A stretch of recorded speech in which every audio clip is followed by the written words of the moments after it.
Take the bull by the horn. Patriotic. Let me assure you that Africa can work. It is up to the rest of the world to look beyond the prejudiced and sensational images and recognize Africa as the continent of the future. So there was something about him which you could recognize, so you wouldn't question what he said. This iconic figure rallied the nation. He meant well for Ghana.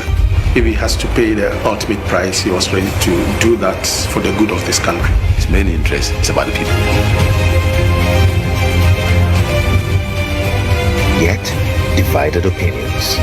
Nobody heard Papa J's side of the story. Jerry John Rawlings. Testimonies to a Patriot.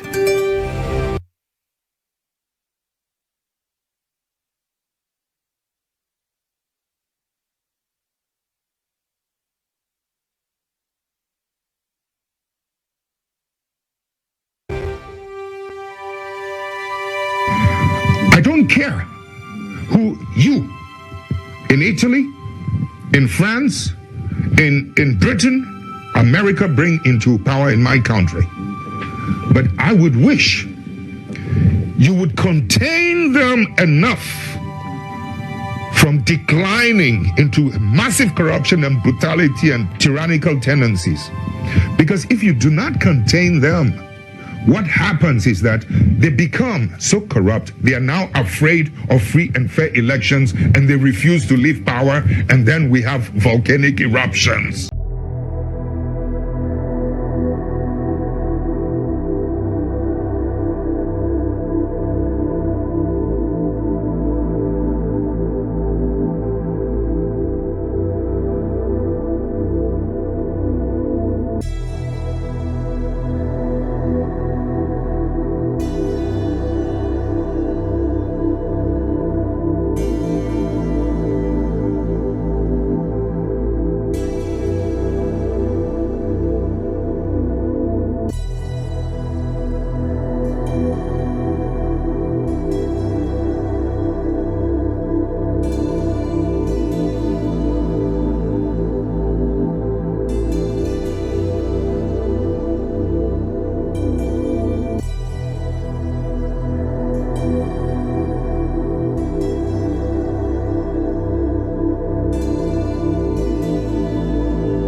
He was quite disappointed, and that accounted for his withdrawal.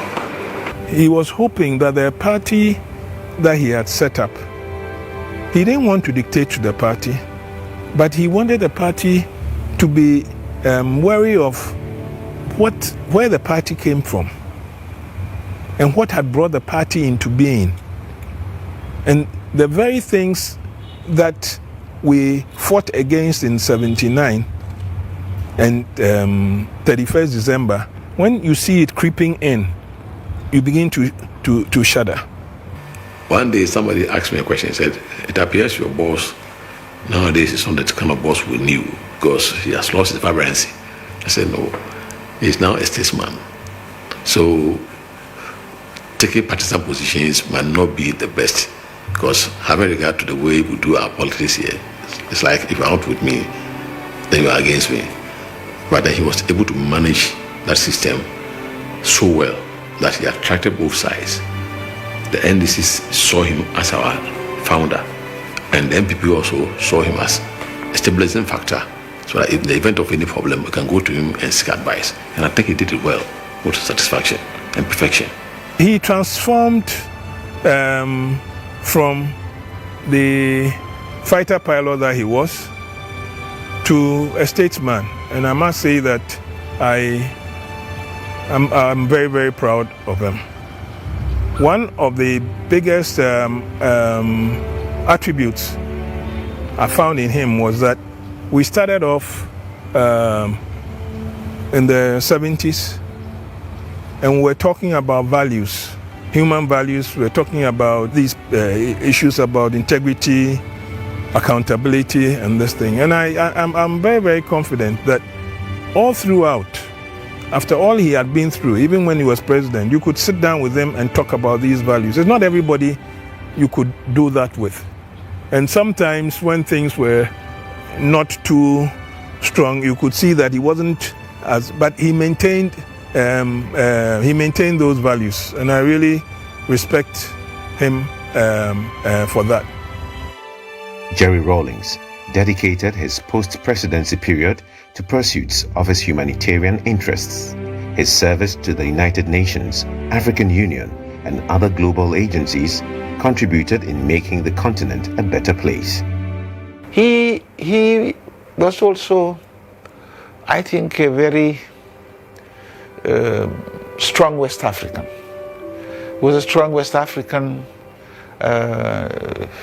where he was willing to commit Ghanaian resources, both financial and human, to ensure peace and security in the sub-region. Because it was this way.